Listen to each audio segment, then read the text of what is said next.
여호와를 경외하며 그의 길을 걷는 자마다 복이 있도다.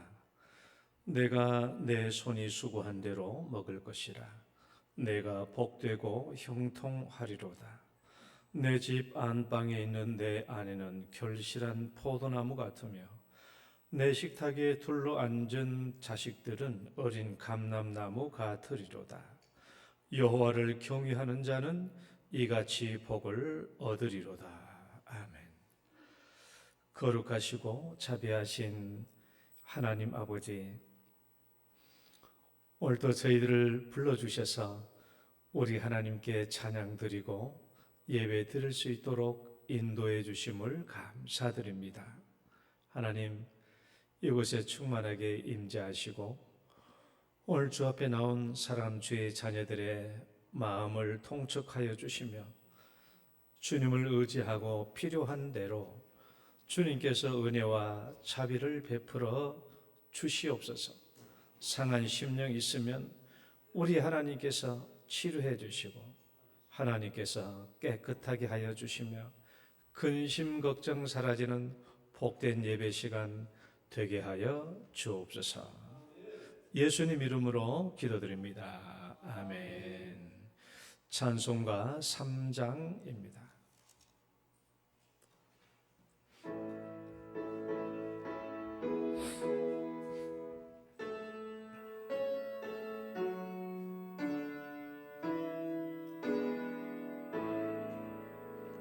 성부 성자와 성령 찬송과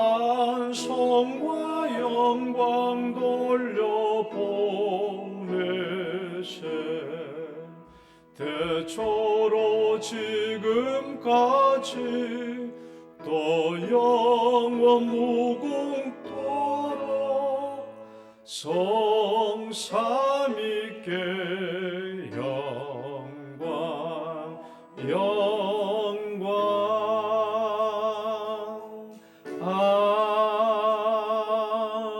아멘. 신앙 고백 드리겠습니다.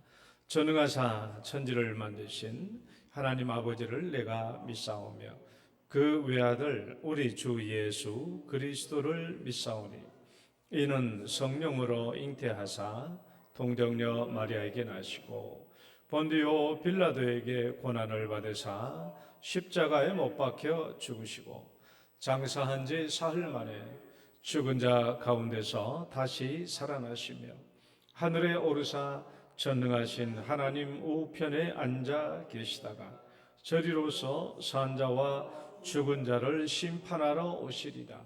성령을 믿사오며 거룩한 공회와 성도가 서로 교통하는 것과 죄를 사하여 주시는 것과 몸이 다시 사는 것과 영원히 사는 것을 믿사옵나이다. 아멘. 교동문은 96번입니다. 어린이 주일. 보라, 자식들은 여호와의 기업이요 젊은 자의 자식은 장사의 수중의 화살 같으니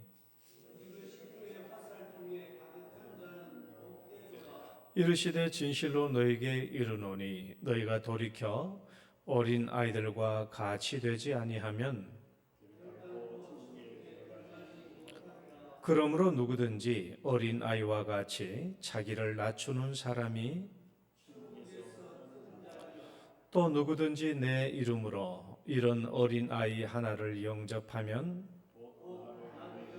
또 아비들아 너희 자녀를 노엽게 하지 말고 오직 주의 교훈과 훈계로 양육하라. 그리하면 늙어도 그것을 떠나지 아니하리라. 아멘. 앉으셔서 찬송가 235장입니다.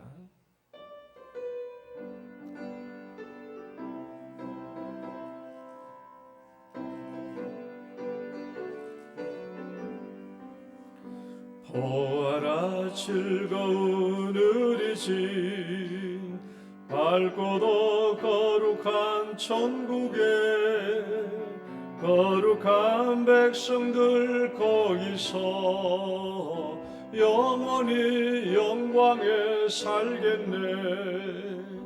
거기서 기쁘고 즐거운 집에서 거기서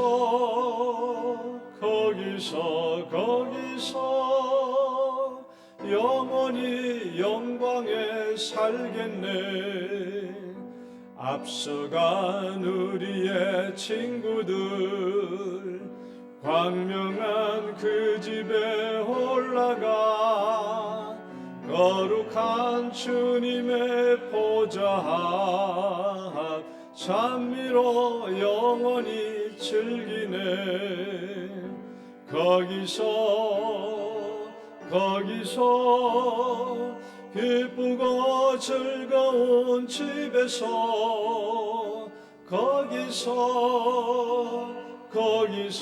거기서 찬미로 영원히 즐기네.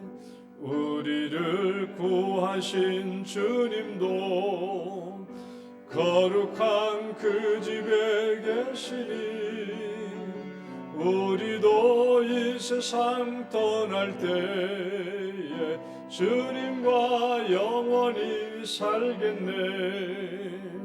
거기서 기쁘고 즐거운 집에서 거기서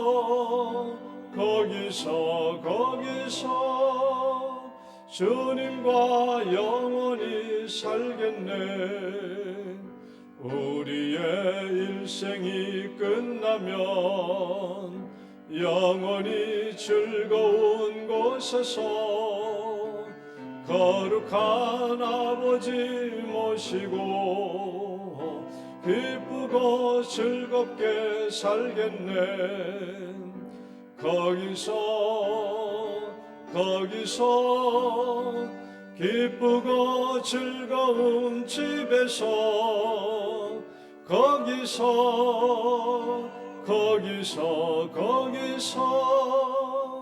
기쁘고 즐겁게 살겠네.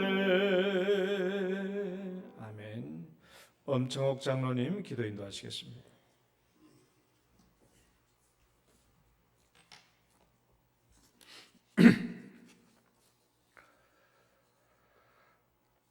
긍휼이 많으시며 노하기를 더디하시는 하나님,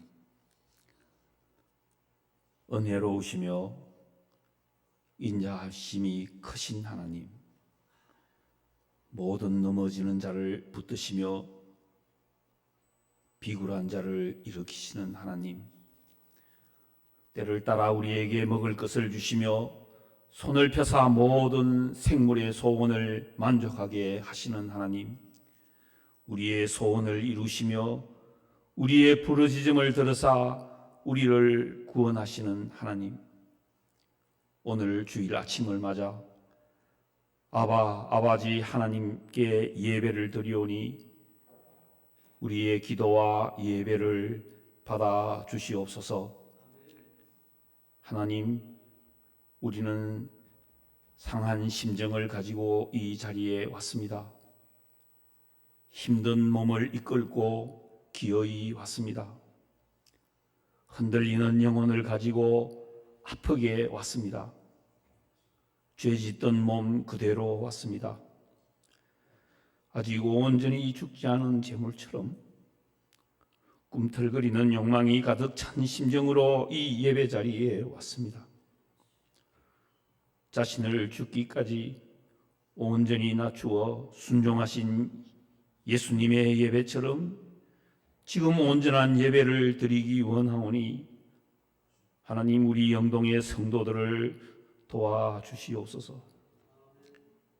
만물이 소생하는 5월 첫째 주를 어버이 주일로, 어린이 주일로 드리게 됨을 감사드립니다.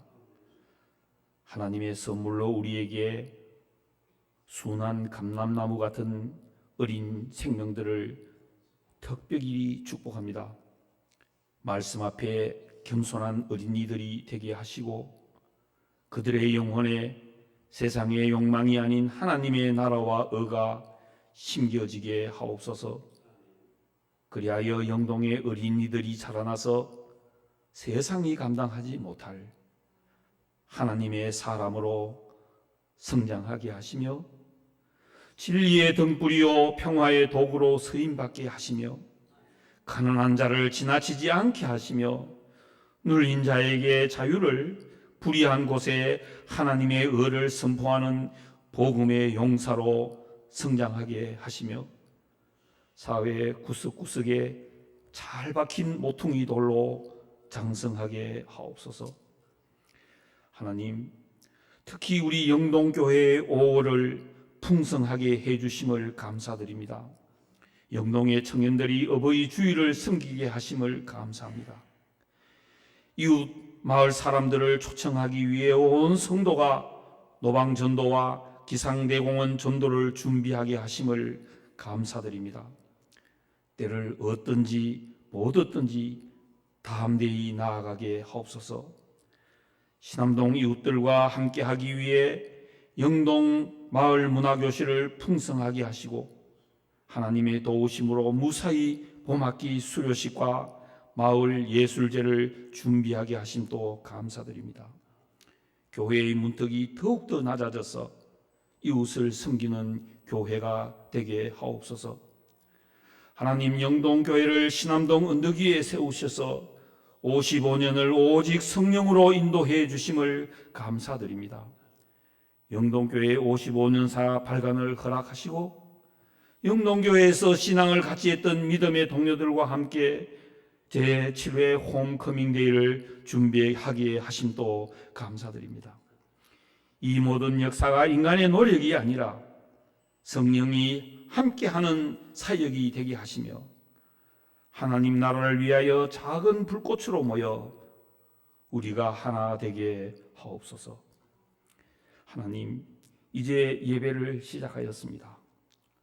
오늘 이 예배를 위해 준비된 말씀의 은혜를 간구합니다. 문평일 목사님께서 일주일간 기도로 준비하신 말씀을 우리에게 전하실 때에 그 말씀이 나를 향한 말씀이 되게 하옵시고 그 말씀에 나의 영혼이 찔림을 받게 하시며 그 말씀으로 나를 일으켜 세우는 놀라운 역사가 우리의 은밀한 삶 속에서 일어나게 하옵소서. 하나님, 감사합니다. 이 예배를 악한 영 사탄으로부터 지켜주시옵기를 간절히 바라오며 나를 구원하기 위하여 십자가에서 죽기까지 복종하신 우리 주 예수 그리스도의 이름을 의지하여 간절히 기도드렸습니다. 아멘.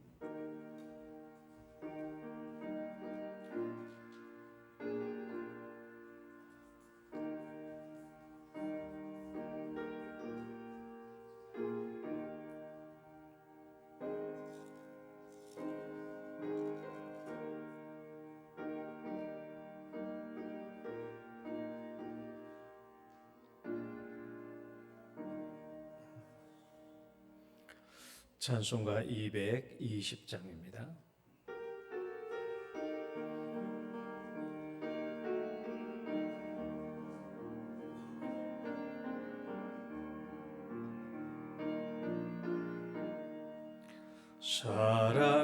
사랑하는 주님 앞에 형제 자매 한 자리에 크신 은혜 생각하며 즐거운 찬송 드리네.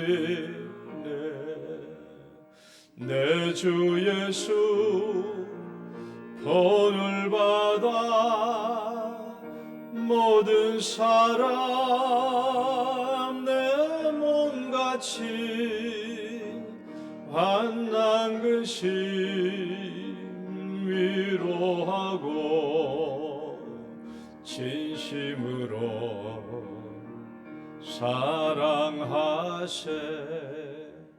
사랑하는 주님 앞에 온갖 충성 다 바쳐서 괴로우나 즐거우나 주님만 힘써 섬기네. 우리 주님 거룩한 손 제자들의 발을 씻어 남 섬기는 종의 도를 몸소 행해 보이셨네. 사랑하는 주님 예수 같은 주로 섬기나니 한 피 바다 한 몸 이룬 형제여 친구들이여 한 몸같이 친밀하고 마음으로 하나 되어 우리 주님 크신 뜻을 지성으로 준행하세. 아멘. 오늘 주신 하나님 말씀 마태복음 12장 46절에서 50절까지 보겠습니다. 마태복음 12장 46절에서 50절.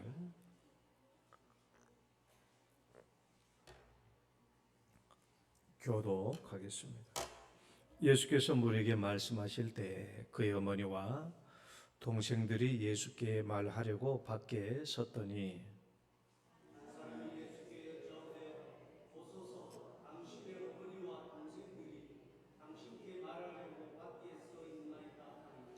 말하던 사람에게 대답하여 이르시되 누가 내 어머니이며 내 동생들이냐 하시고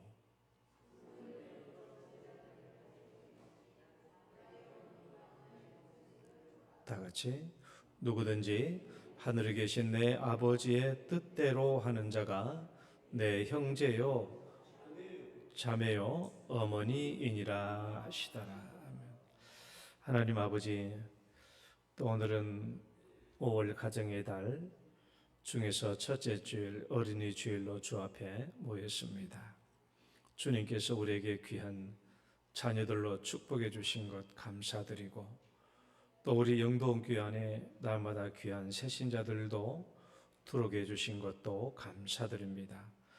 이제 오늘 주의 말씀을 통하여 새롭게 깨닫게 해주시고 또 깨달은 말씀대로 살아가는 저희들 되게 해주셔서 우리가 함께 섬기는 이 영도원교회가 참으로 귀하고 복된 교회의 가정이 되게 하여 주옵소서.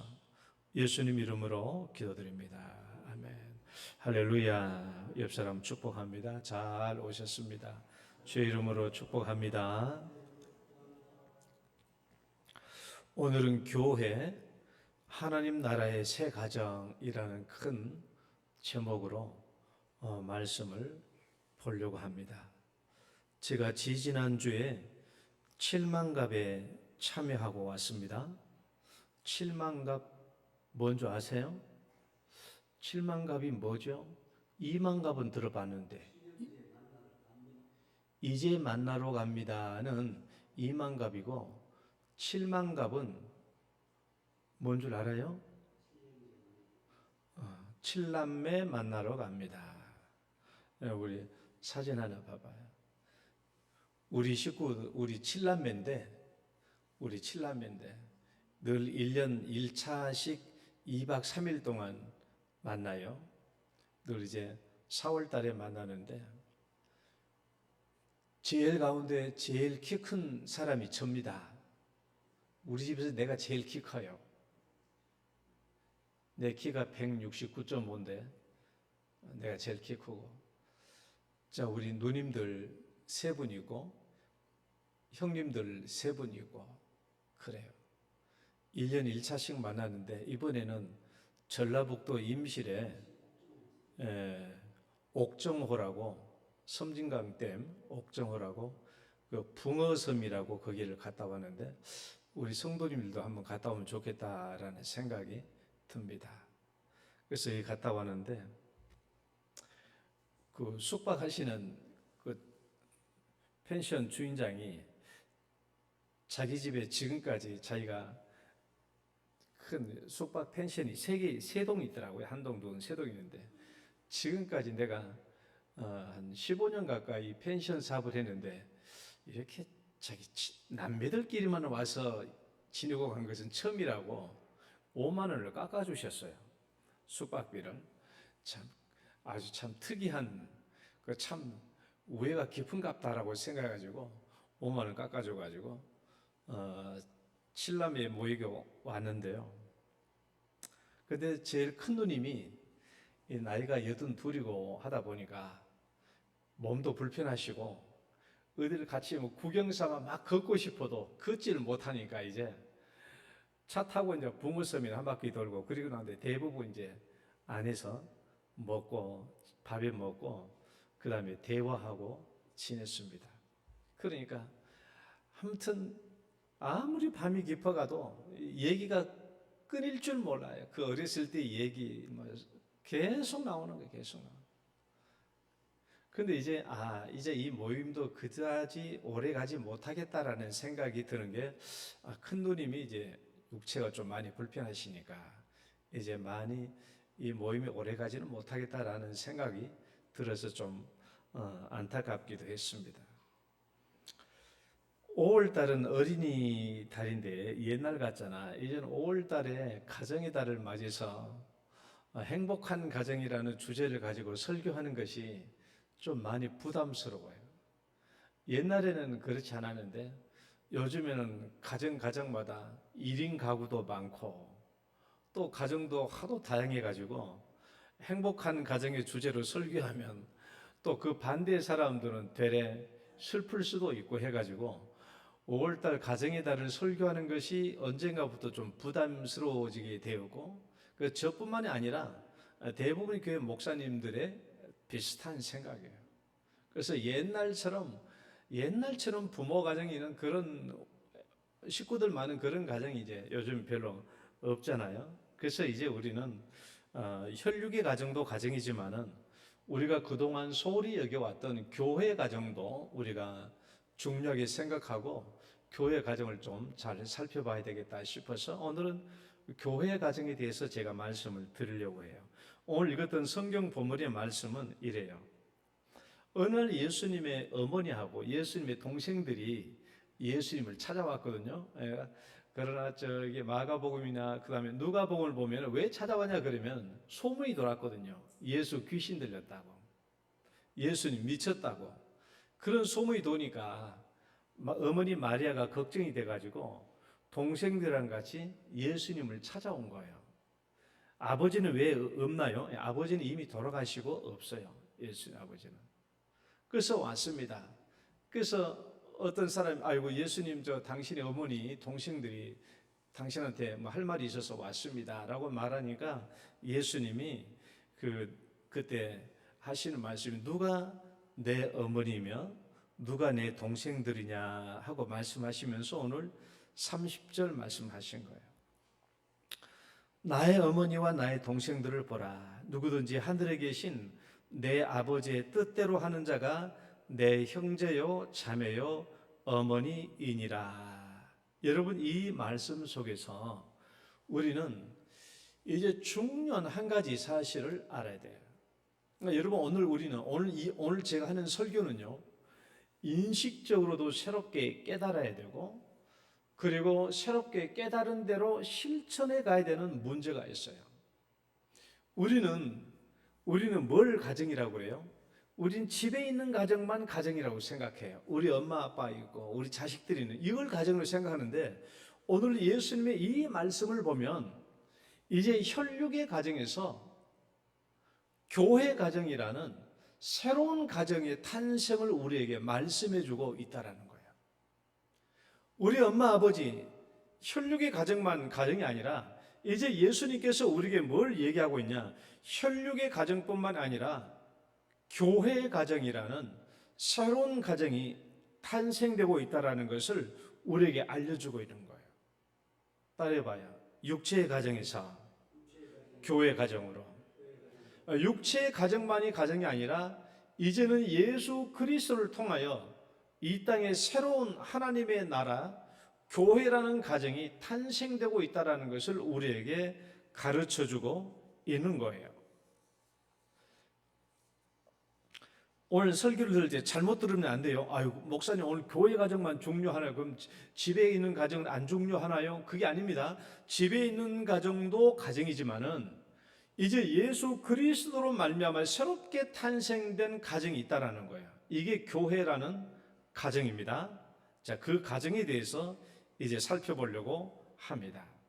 우리 에베소서 2장 19절 말씀 한번 읽어봅시다. 그러므로 이제부터는 시작. 그러므로 이제부터는 너희는 외인도 아니요 나그네도 아니요 오직 성도들과 동일한 시민이요 하나님의 권속이라. 너희들은 이제 하나님의 권속이라. 권속. 이 권속이라는 말은 제가 헬라어를 찾아보니까 오이케이오스, 그러니까 오이코스에서 나오는 말이죠. 집이라는 말에서 나온 것인데 가족에 속하는 가족의라는 뜻이에요. 그러니까 하나님의 권속이라는 말은 권속이라는 번역보다 말 그대로 하나님의 가족이다라는 뜻이에요. 그래서 바른 성경이나 표준 세번역이나 공동 번역은 다 가족이라고 번역했는데, 자, 이 말씀을 한번 같이 볼까요? 이제 여러분은 시작. 이제 여러분은 외국인도 아니고 나그네도 아닙니다. 성도들과 같은 한 시민이며 하나님의 한 가족입니다. 이제 예수를 믿고 하나님의 자녀가 된 성도들에 대한 정의입니다. 하나님 나라의 시민이면서 하나님 나라의 가족이라는 거예요. 가족. 왜 권속이라는 말이 좀 안 맞냐 그러면요. 여러분, 우리는 뭘 권속이라고 그래요? 가정의 테두리 안에 속한 사람을 권속이라고 그래요. 그러니까 이 한 가정 안에 속한 테두리 안에 있는 사람은 부모, 자식만 있는 게 아니에요. 옛날에는 친척도 같이 살기도 하죠. 또는 종도, 하인들도 같이 살기도 하죠. 또는 기시가는 사람도 같이 살고 있죠. 권속이 되는. 그러나 그런 개념이 아니고 진짜 한 아버지 밑에 나는 가족이라는 거예요. 그러니까 권속이라는 말보다는 말 그대로 가족이다라는 말이 더 올바른 번역이 될 것입니다. 저는 아직도 우리 집에 호적 초본을 떼보면은 우리 형제들 다녀만 있는 게 아니에요. 막 온갖 친척들로 다 우리 아버지 밑으로 그 옛날에 많이 올려놨잖아요. 막 부모님 없고 막 그런 사람들 우리 아버지 밑으로 굉장히 많이 집어넣고 그래서 옛날에 우리 호적 초본을 떼보면은 뭐 별의별 사람들이 다 있어. 우리 가족에. 교회는 이제 한 가족이요. 가족을 구성원으로 하는 가정입니다. 교회는 한 사람 한 사람이 가족이고 교회는 가정이에요. 어떻게 이렇게 됐나? 우리가 집에 있는 가정은, 육체의 가정은 부모라는 혈통을 통해서 만들어진 가정이고요. 이 교회라는 가정은요, 예수 혈통으로 이루어진다라는 거예요. 자, 성경 말씀 봐봐요. 예수 혈통에 대하여 이제는 시작. 이제는 멀리 있던 너희가 그리스도 예수 안에서 그리스도의 피로 가까워졌느니라. 옛날에는 남남이었어. 교회를 안 다니던 너희 이방인들은 아주 남남이었지만은 이제는 예수 그리스도의 피로 한 가족이 된 겁니다. 예수의 혈통으로 우리가 한 가족이 된 거예요. 우리가 다 남남이지만, 우리가 여기 서로 앉아있는 우리도 본래는 다 남남이지만은 그리스도의 피로 속죄함을 받아서 우리가 교회 안에 들어왔잖아요. 그러니까 우리가 집에 있는 가정은 부모의 혈통으로 이루어진 가족이고, 교회라는 가정은 예수님의 혈통으로 이루어진 가정이에요. 또 말씀 봐봐요. 에베소서 말씀, 하나님 곧, 시작. 하나님 곧 우리 주 예수 그리스도의 아버지께서 그리스도로 말미암아 자기의 아들들이 되게 하셨으니, 우리는 그리스도 안에서 그의 은혜의 풍성함을 따라 그의 피로 말미암아 속량 곧 죄 사함을 받았느니라.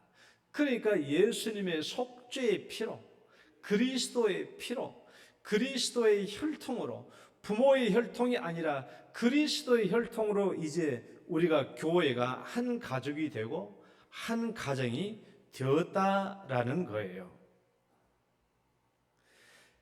그러니까 이제 우리는 남녀 고하를 막론하고 모든 신분을 벗어나서 누구든지 예수 그리스도 안에 있으면 한 가족인 줄 믿으시기 바랍니다. 예수 안에서 우리는 한 가정입니다. 한번 따라해 봅시다. 시작. 예수 안에서, 다시 한번, 예수 안에서 우리 하나 됐네. 하나 됐네도 있지만 예수 안에서 우리는 한 가정이에요. 우리는 한 가정이라고. 그러면 여러분 생각해 봐요. 내가 이 교회를 지금 가정이라고 얘기했는데, 교회가 가정이라고 하는 것은 일종의 비유입니까? 교회도 가정과 같다라는 가정에 비유한 거예요? 아니면 교회는 그 자체가 본래부터 한 가정입니까? 그래요. 교회는 가정과 같다라는 것이 아니라 우리가 좀 더 좋은 교회로, 행복한 교회로 만들어가기 위해서 교회는 가정과 같아라는 그런 비유가 아니에요. 교회라는 것 자체가 처음부터 탄생할 때부터가 뭐예요? 가정으로 탄생된 거예요.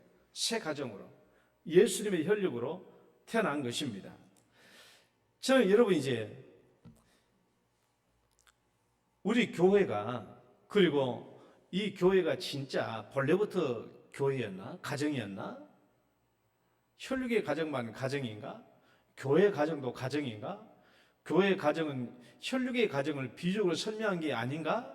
이렇게 생각해 볼 수가 있는데, 내가 방금 말한 대로 교회는 처음부터 뭐예요? 가정으로 탄생된 거예요.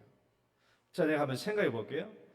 우리는 교회의 가정과 혈육의 가정, 집에 있는 가정을 생각해 보려고 하면은, 이 관계를 생각해 보려면 세 가지를 생각해요. 영혼과 육체와 영원성에 대해서 한번 생각해 봐야 돼요.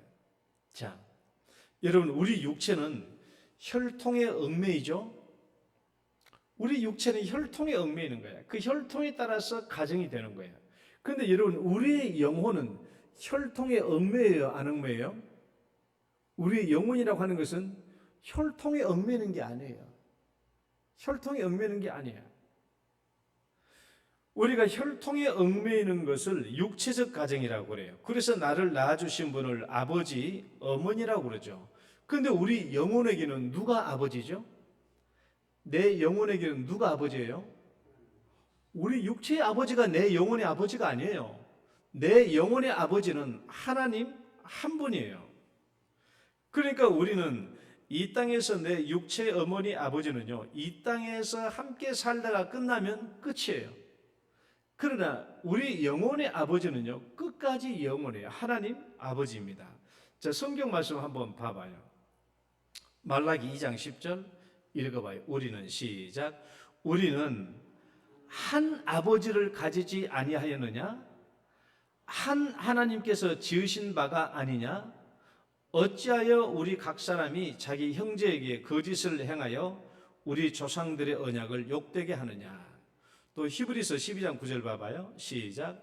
또 우리 육신의 아버지가 우리를 징계하여도 공경하였거든 하물며 모든 영의 아버지께 더욱 복종하며 살려 하지 않겠느냐? 우리 육체의 아버지는 혈통이에요. 우리 어머니 아버지를 통해서 낳았으면 그분이 우리 아버지고 어머니예요. 그래 우리의 영은 아닙니다. 우리의 영을 지으신 분은 하나님이죠. 그러니까 하나님은 모든 영의 아버지예요. 그러니까 모든 영의 아버지는 한 분밖에 없어요. 그래서 성경은 한 아버지라고 그래요. 한 아버지. 우리의 영을 창조하신 한 아버지. 그래서 나는 우리 자식들에게 늘 하는 말이, 야, 이 아버지는 잠시 있다가 없어지는 거야. 너의 진짜 아버지는 하나님 아버지시다.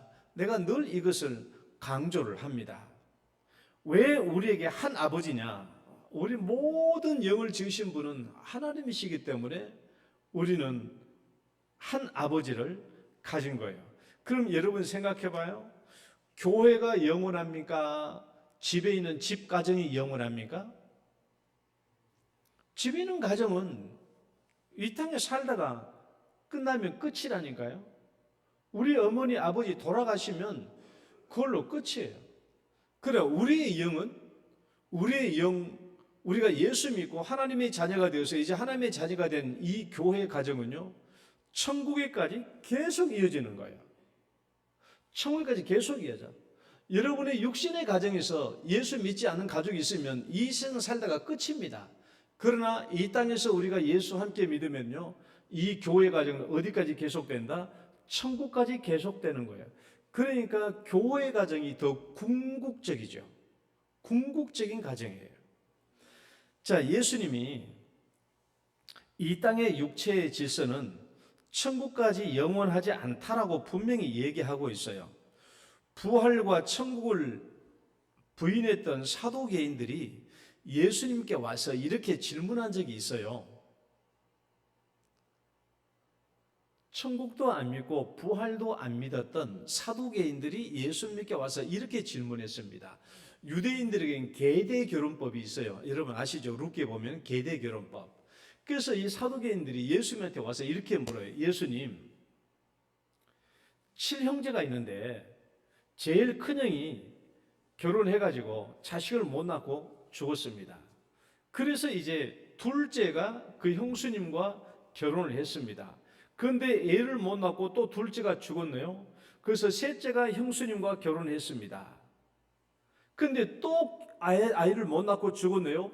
그렇게 해가지고 결국 일곱째까지 형수님과 결혼했다고 칩시다. 이게 이제 유대에 나오는 계대 결혼법이고 형사 취수법이라는 법이죠. 자, 그러면 예수님, 그러면 이들이 나중에 부활하고 천국에서는 그러면 이 아내는 누구의 아내가 되어야 됩니까? 첫 번째 형님의 아내가 되어야 됩니까? 둘째 아내가 되어야 됩니까? 누구의 아내가 되어야 됩니까? 이렇게 황당한 일이 발생한 일이 하지 않습니까? 그러니까 천국이 없고 부활이 없는 것이 아닙니까? 라는 그런 의도로 예수님께 질문한 거예요. 그 예수님이 대답이 뭐라고 그랬어요? 너희가 성경도 하나님의 능력도 알지 못하는 거로 오해하였도다.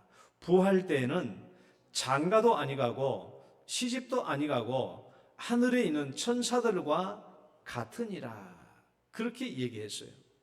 그러니까 천국 가면 이 땅의 질서는 없어지죠. 이 땅의 질서는 없어지는 거예요. 천국은 옛 하늘과 옛 땅은 없어집니다. 그러니까 여러분, 교회를 가정으로 비유한 것이 아니라 교회 자체가 그리스도 안에서 새롭게 탄생된 가정이라는 것을 우리가 분명히 알아야 돼요. 그렇다고 육신의 가정이 안 중요하다는 게 아닙니다.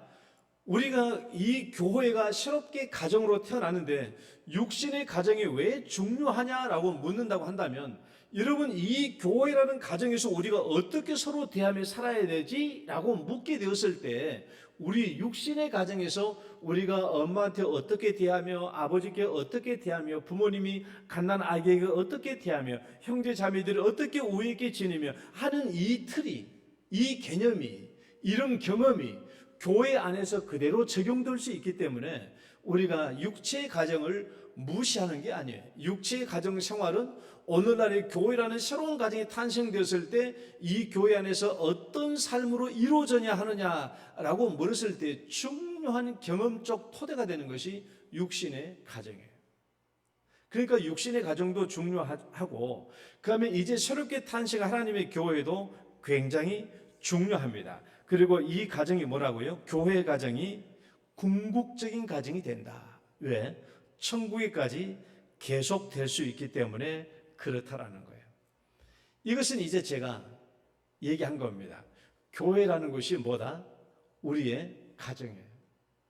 여러분, 교회를, 여러분 절대 교회 안에서 성도를 서로 남남이라고 생각하면 돼요, 안 돼요? 안 됩니다. 교회는 가족이에요. 따라봅시다. 우리는 서로 가족이다. 서로 가족이에요. 자, 이런 개념 속에서 제가 한 가지 좀 더 깊게 나가고자 해요.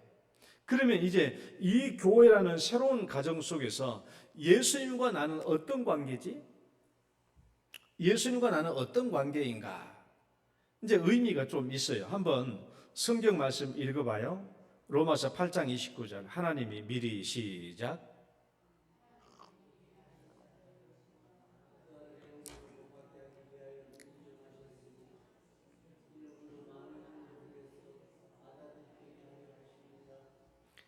여기에 중요한 두 가지의 목적이 나와 있어요.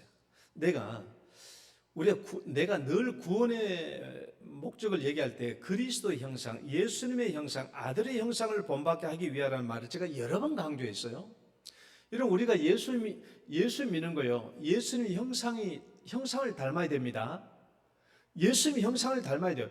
여러분, 예수 믿고 밖에 가가지고 폭력을 행사하고 거친 말하면 그건 안 됩니다. 그건 신앙이 잘못된 거예요. 절대 그래서는 안 돼. 그러나 여기서 여러분 이 말씀 중에서 다시 한번 그 말씀 계속 보여줘 봐요. 여러분, 이 말씀에서 중요한 하나님의 계획이 있다는 것을 발견할 수 있어요. 구원의 목적뿐만 아니라 하나님께서 예수님을 통하여 우리를 구원하셨을 때 중요한 하나님의 중요한 계획이 지금 하나 드러나고 있어요. 이게 이제 하반절인데, 이는 그는 예수님이잖아요. 이는 예수로 많은 형제 중에서 맏아들이 되게 하려 하십니다. 여기서 중요한 것은 맏아들이에요. 하나님은 이 땅에서 많은 백성들을 구원에 대해서 뭘 이루고자 하는 하나의 계획을 가지셨는데, 그 계획이 뭐냐 그러면 하나님 나라의 큰 가정을 계획하신 거예요. 큰 가정을. 왜 큰 가정을 계획하셨느냐 라는 이 말씀의 핵심에는 어떤 단어가 있냐? 맏아들, 예수님을 맏아들로 삼았어. 하나님이 구원하신 모든 백성들 중에서 그 가운데서 예수님을 맏아들로 삼아버렸다고. 맏아들로. 예수님을 맏아들로 삼았다면 나머지는 모두 다 그 밑에 동생들이야. 다 동생들. 예수님을 맏아들로 삼으셨다는 말은 반대로 다른 측면에서 보면 이제 모든 믿는 사람들 다 예수님의 형제로 만들어버렸다는 거예요. 그 말씀이 이 말씀이잖아요. 이는 그로 많은 형제들 중에서 맏아들이 되게 하십니다. 맏아들. 그러니까 예수님 우리의 맏형이 되신 거예요. 맏형. 첫 번째 형이 되신 것이고, 하나님이 예수님을 우리의 맏형으로 만드셨다는 것은 나머지 구원받은 모든 백성들 다 예수님의 형제로 만들었다는 거예요. 이 말은 뭐냐 그러면 하나님이 이 구원을 통해서 하나님 나라의 큰 가정을 계획한다는 것이죠. 큰 계획. 하나님 나라의 큰 가정이에요. 그러니까 우리는 큰 가정의 틀 안에 하나님께서 우리를 가둬놓으신 것이죠. 누구든지 예수 믿고 구원받으면 이제는 예수 그리스도 안에서 새로운 한 가정이 되는 거예요. 예수님은 그 가정에서 맏아들이 돼. 예수님보다 훨씬 이전에 태어난 사람도 맏아들이 되는, 예수님 맏아들이 되는 거예요.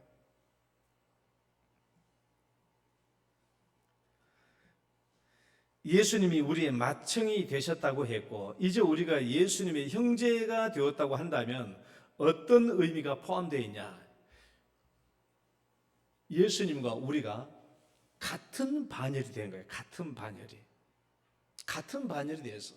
그러니까 이것은 예수님이 자신을 한없이 낮추심으로 말미암아 우리를 한없이 높여주신 거야. 여러분 생각해봐요. 우리가 어떻게 예수님과 같은 반열이 될 수 있어요? 예수님이 우리의 맏형이고 우리는 쫄쫄쫄쫄 우리 막내야. 나는. 우리가 어떻게 예수님과 같은 반열이 될 수 있냐고요? 불가능한 일이죠. 그러나 하나님의 구원의 큰 가정 안에서는 그렇다라는 거예요. 그러니까 예수로 말미암아 우리가 엄청나게 많이 높아졌죠. 내가 예수의 형제라니까. 예수님의 형제라고. 여러분들이 예수님의 형제요, 예수님의 자매라는 거예요. 여러분 생각해 봐요. 어떤 유력 인사에, 내가 우리 교회도 어떤 성도님, 내가 그 성도님을 새롭게 봤는데, 새롭게 본 이유가 자기 가정사를 얘기하는데 아주 훌륭한 분이 있더라고요. 그래서 그분을 내가 새롭게 봐지더라고. 아이고, 이 가문이 보통 가문이 아니네. 여러분, 우리가 예수님이 우리의 형제 자매가 되는 거예요. 그럼 우리는 한없이 높여진 거예요. 우리가 한없이 높여졌어. 굉장히 높여졌어. 이것은 우리가 예수님의 형제가 되었다는 것은 단순히 비유적인 건가? 아니면 실제적인 건가? 이제 한번 잘 봐봐요. 예수님이 정말 내가 예수님이 형제 됐다는 것이 이것은 단순히 비유적인 이야기인가? 아니면 실제적인 사건인가? 자, 성경 봐봐요. 이에 예수께서 한번 읽어봐요. 시작. 이에 예수께서 이르시되 무서워하지 말라. 가서 내 형제들에게 갈릴리로 가라 하라. 거기서 나를 보리라 하시리라. 이것은요, 예수님이 부활하시고 난 뒤에 여자들에게 먼저 나타나 가지고 예수님이 자기 제자들을 우리가 갈릴리에서 만나기로 했잖아요. 그러니까 거기로 빨리 가서 거기서 만나자고 한 거예요. 그런데 제자들을 뭐라고 지칭했는가 봐봐요. 예수님은 이제 부활하신 뒤에 예수님은 제자들을 제자들이라고 말하지 않고 누구라고 얘기해요? 형제들에게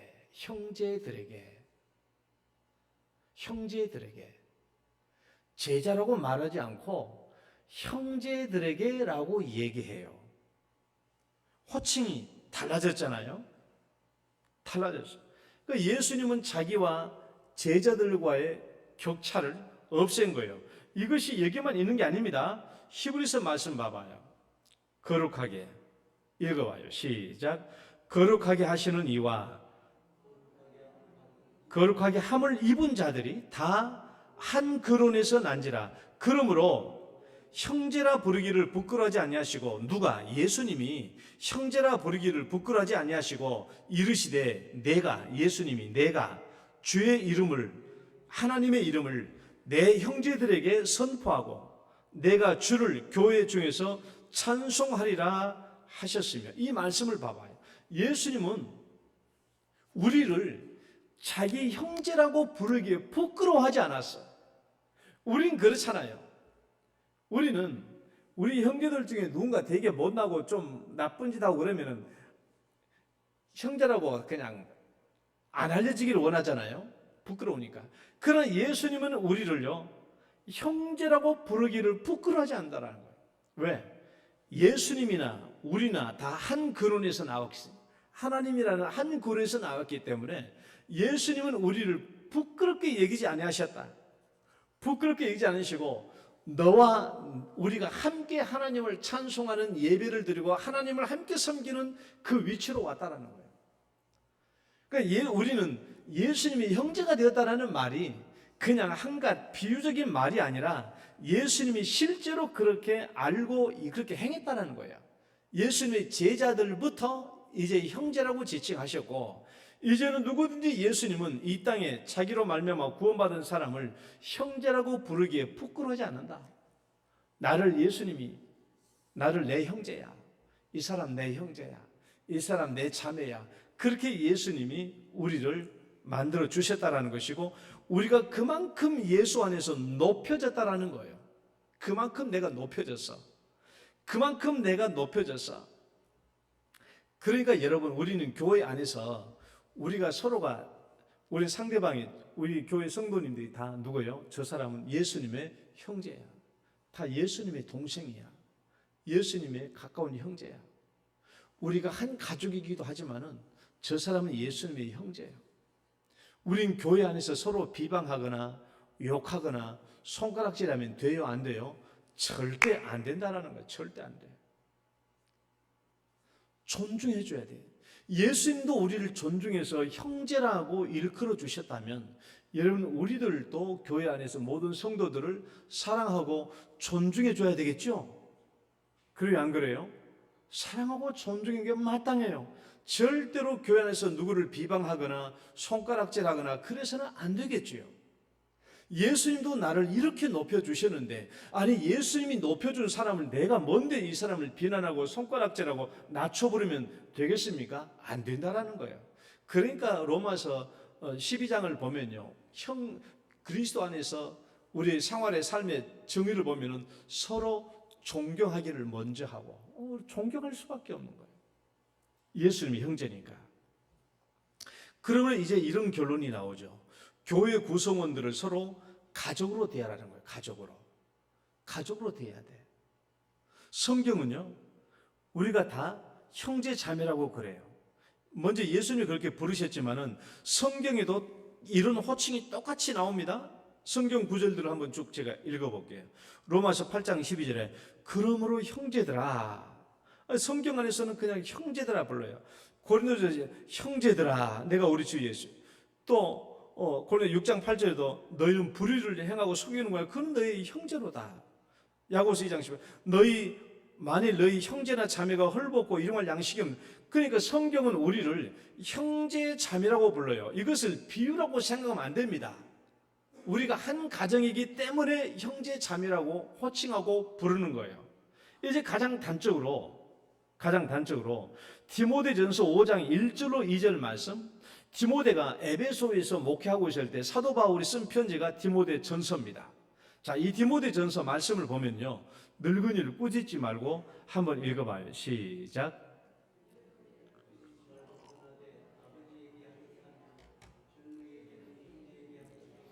늙은 여자에게는 어머니에게 하듯하며 젊은 여자에게는 온전히 깨끗함으로 자매에게 하듯하라. 여기 보면 엄마, 아빠, 형제, 자매 다 나오죠. 바울은요, 디모데에게 에베소 교회를 목회할 때 뭘 얘기했냐 그러면 교회를 가정으로 목회하라는 거예요. 왜? 가정이거든요. 교회 안에 나이 드신 분들은 아버지로 대하라는 거예요. 교회 안에 연로하신 할머니들을요, 어머니로 모시라는 거예요. 그리고 형제와 자매로 대하라는 것이죠.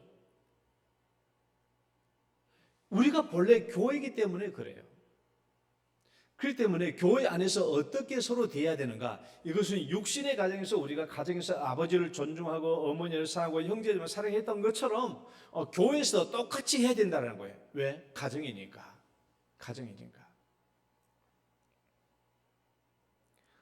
교회는 한 가정이기 때문에, 그래서 우리는 교회의 모든 성도들을 내 가족으로 얘기해야 돼. 가족으로. 여러분, 우리가 한 가족이에요. 한 가족.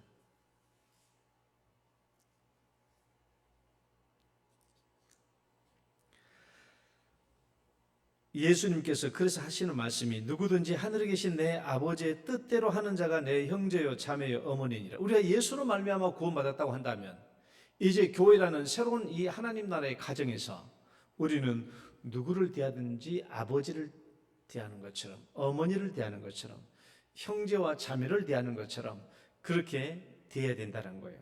그래서 우리는 교회 안에서 한 가족이에요. 우리가 진짜, 근데 여러분, 우리가 이것을 알았다고 해가지고 이게 잘 돼야 되는데 잘 돼요, 안 돼요? 잘 돼요, 안 돼요? 쉽게 잘 되지 않죠. 그래, 성경의 교훈은 뭐예요? 교회 안에서 너 아버지처럼 대하라는 거예요. 어머니처럼 대하라, 형제처럼 대하라, 자매처럼 대하라는 거예요. 한 가정 식구로, 가족으로 대하라는 거예요. 가족으로. 그럼 이것은 뭐냐? 이제 우리에게 실천적인 문제, 내가 인식적으로 깨달았으면 실천적인 문제예요.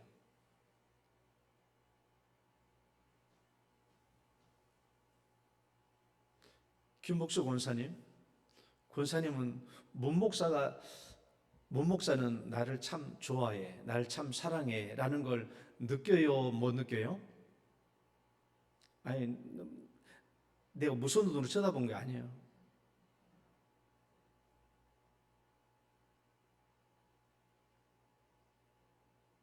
우리는 한 가족이다는 가족.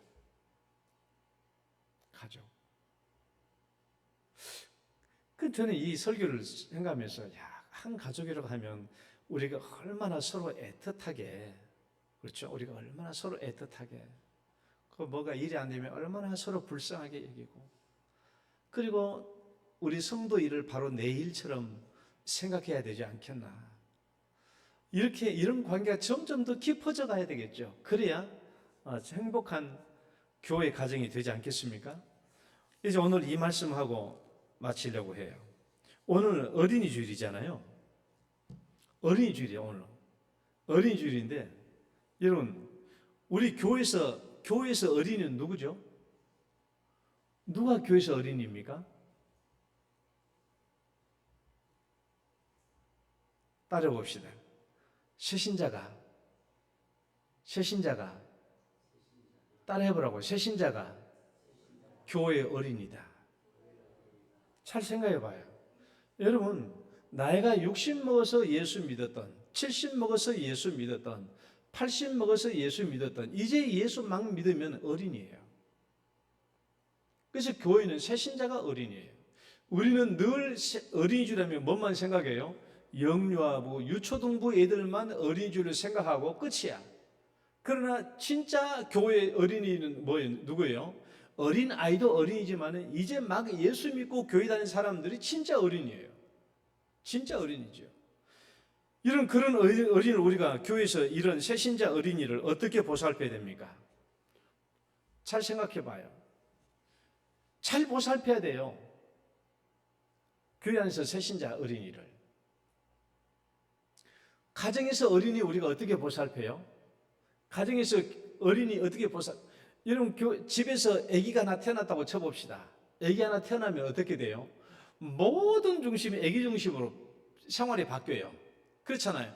심지어 아기가 태어나기 6개월, 7개월 전부터 뭐 해요? 기저귀 사놓고 뭐 싸놓고 아기 방 꾸며놓고 침대 사놓고 별의별 거 다 해놓잖아요. 모든 것이 아기 중심이야. 그리고 아기 한 명 태어나봐요. 여러분 손자 손녀 태어나봤죠? 아기 하나 태어나면 어때요? 엄마, 아빠, 할아버지, 할머니까지 다 덤벼들어. 거기에 모든 게 덤벼들어. 아기 중심으로 완전히 바뀌는 거예요. 애가 울어봐요. 아무리 잠아도 애가 일어나면 벌떡 일어나서 얘한테 달려가야 돼. 오줌을 쌌나? 똥을 쌌나? 어떻게 됐나? 왜 울지? 가봐야 돼. 애가 배고프다고 울면 아무리 내가 피곤해도 그냥 우유에 타서 얘 저 물려야 되는 거예요. 완전히 애기 중심이죠. 애기 중심은 모든 24시간 스케줄이 다 애기 중심이야. 이것이요. 그러니까 여러분, 좋은 부모는요, 가정에서 좋은 가정, 좋은 부모는 뭐냐? 아기가 섬김을 받고 부모님은 섬기는 부모가 되고, 아기가 제일 큰 자가 되고 부모는 제일 낮은 자가 되고, 아기가 제일 높은 자가 되고 엄마는 제일 낮은 자가 되는 거예요. 이게 좋은 가정이에요. 아기 중심으로 모든 계획과 일들이 재편돼요. 여러분, 교회 안에서도 똑같습니다. 교회에서도 똑같아요. 여러분, 새가족, 우리 새신자가 교회 옵니다. 완전히 어린이에요. 여러분, 50 먹고 교회 들어오든 70 먹고 교회 오든 영적으로 막 가난하고 세례받았으면 어린아이예요. 어린아이. 잘 분별을 못해요. 당연히 분별을 못하죠. 여러분 권사님들 보고, 여러분 주일날 도성인 권사님 주일날 100만 원 줄게, 저기 교회 가지 말고 나랑 같이 저기 가자고 그러면 가겠어요? 액수가 작은가 봐. 그럼 1,000만 원 주면 1,000만 원 주면 가겠어요? 그래도 안 간대. 그러면 액수가 또 작나? 그럼 권사님 1억까지 올려볼게요. 1억 줄 테니까 권사님 다른 예배 드리지 말고 다른 데 가자고 그러면 가겠어요? 권사님 돈이 싫어요? 돈이 싫은 건 아니죠. 1억이라는 돈이 얼마나 크고 좋아요. 그러나 누군가 내게 1억 줄 테니까 어디 다른 데 가자라고 얘기하면 우리는 그걸 뭘로 생각해요? 사탄의 유혹으로 생각하는 거예요. 돈이 싫어서가 아니라 사탄의 유혹을 뿌리치는 거예요. 그러니까 여러분, 오늘 우리가 이곳에서 예배 드린 것은요, 1억보다 더 큰 가치의 예배라는 거예요. 이게 얼마나 중요한 예배입니까? 새신자는 그걸 몰라요. 새신자는 그냥 여기 와서 앉아 있는 거예요. 몰라. 그러니까 기존 성도인 우리가 그것을 잘 양육하고 가르쳐야 돼.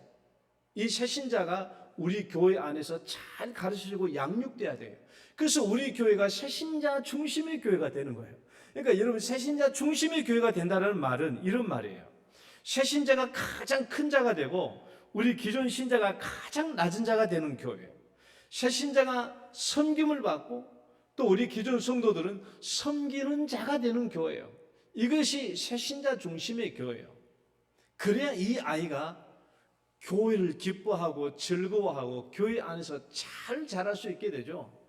여러분 여러분 어린이였을 때 어린이날 기뻐했어요, 안 했어요? 어린이날 다 기뻐했잖아요. 뭐 선물이 언제 어쩐지 모르겠지만 아무튼 어린이날은 무지무지하게 기뻤어요. 우리 새신자에게도요, 어린이날이 기뻐야 돼요. 이제 내년부터는 우리 교회도 새신자 어린이에게는 선물을 줘야 되겠다. 영유아부 유초등부에게만 선물을 주는 것이 아니라 교회에 50이 와서 돼서 60이 와서 들어왔든지 간에 새신자 어린이, 교회 새신자 어린이에게도 선물을 줘야 되겠다. 그러니까 여러분 남편 이제부터 전도에서 내년에 어린이날 새신자 선물 받을 수 있도록 하시기를 바라요.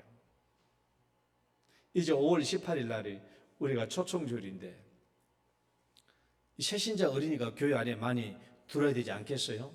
들어와가지고 이 아이들이 교회 안에서 잘 세워지고 그래서 하나님의 자녀가 되어가고 우리 교회가 더욱더 풍성해지고 큰 교회 또 확장된 교회가 될 수 있기를 주의 이름으로 축원합니다. 하나님 아버지 감사합니다. 교회는 하느님 나라의 새 가정입니다. 이제 우리는 한 식구가 되었습니다. 어머니처럼 아버지처럼 형제와 자매처럼 대하여 우리 교회 가정이 더욱 행복한 교회가 될 수 있도록 축복하여 주옵소서. 예수님 이름으로 기도드립니다. 아멘. 찬송가 563장입니다.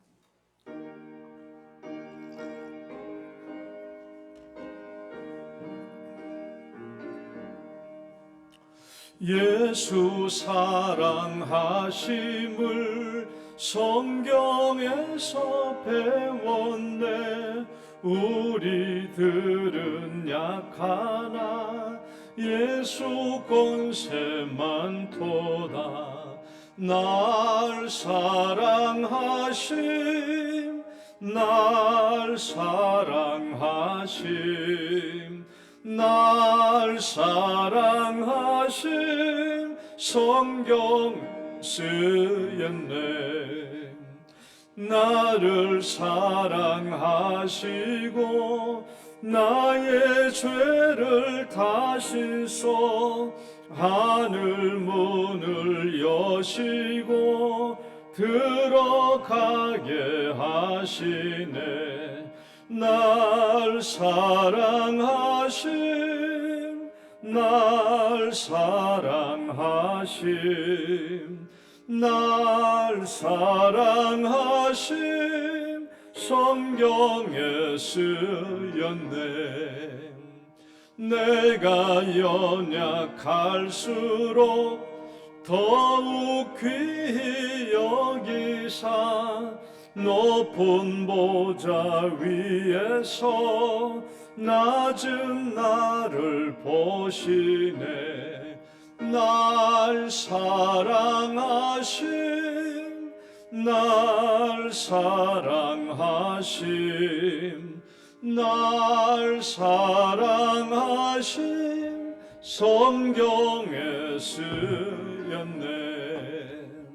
세상 사는 동안에 나와 함께 하시고 세상 떠나가는 날 천국 가게 하소서.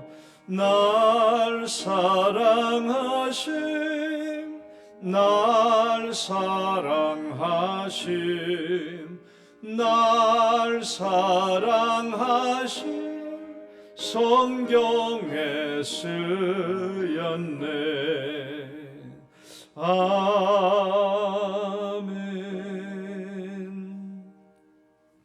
하나님 아버지, 오늘도 주님께서 저희들을 축복해 주심을 감사하며 거룩하게 10분의 1을 구별하여 11조 예물로 드립니다. 모든 것이 다 하나님께로부터 왔음을 고백하고 특별히 10분의 1을 구별하여 드리오니 또 하나님께서 기쁘게 받아주시고 또 11주 예물 드린 자들의 가정과 재물 창고를 축복하시고 그들의 사업장과 직장을 축복하여 주옵소서. 살아난 자녀들 기억해 주시고 형통한 길로 인도하여 주옵소서. 특별한 기도 제목이 있는 감사 예물들 기억하여 주시고 하나님 모든 감사 예물도 우리 하나님 큰 기쁨과 영광으로 거두어 주옵소서. 선교 구제 건축 헌금 예물 외에도 제목대로 주의 영광 나타나게 하여 주옵소서. 연로하여서 가정에서 예배 드리는 우리 사랑하는 성도님들, 또 요양병원에 계시는 성도님들, 또 군에 입대한 우리 사랑하는 자녀들 하나님 다 함께 해주시고 어디에 있든지 다 주일의 거룩한 은혜 가운데 축복하여 주옵소서. 예수님 이름으로 기도드립니다. 아멘.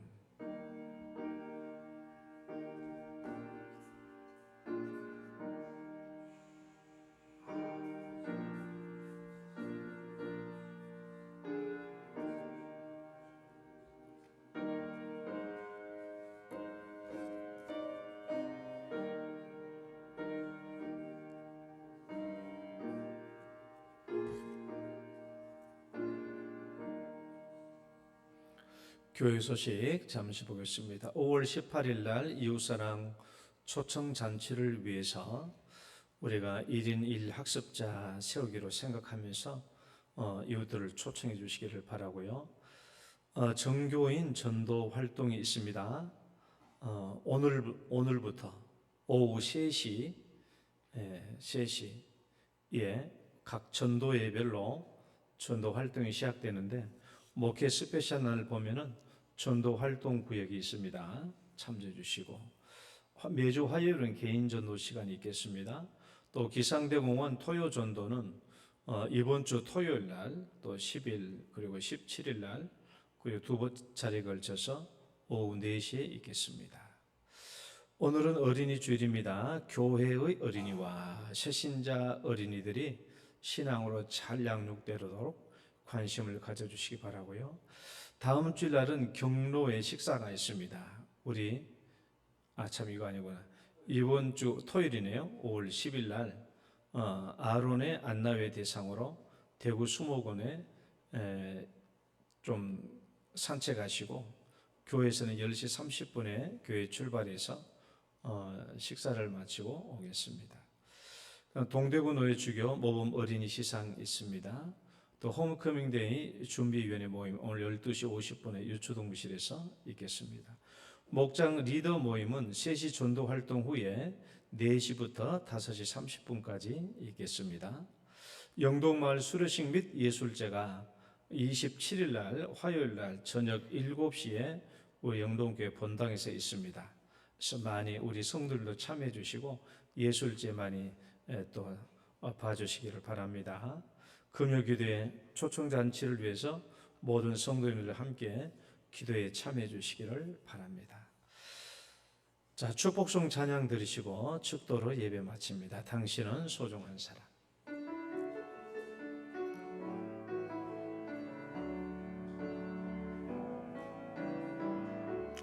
당신은 소중한 사람, 당신은 존귀한 사람, 이 세상에 하나뿐인 당신은 내게 너무나도 소중한 사람. 그런 당신을 사랑해요. 그런 당신을 축복해요. 사랑받기에 합당한 당신을 주의 이름으로 사랑함. 우리 옆사람 축복합니다. 주의 이름으로 축복합니다. 이제는 우리 주 예수 그리스도의 은혜와 하나님 아버지의 극진하신 사랑과 성령님의 교통하심이 예수 그리스도의 피로 한 가정이 되었으므로 이제 우리가 교회 안에서 서로를 대할 때 아버지처럼, 어머니처럼, 형제와 자매처럼 대함으로 행복한 가정교회 세우기를 소망하며 결단하는 성도들 위해 이제로부터 영원토록 함께 있을지어다.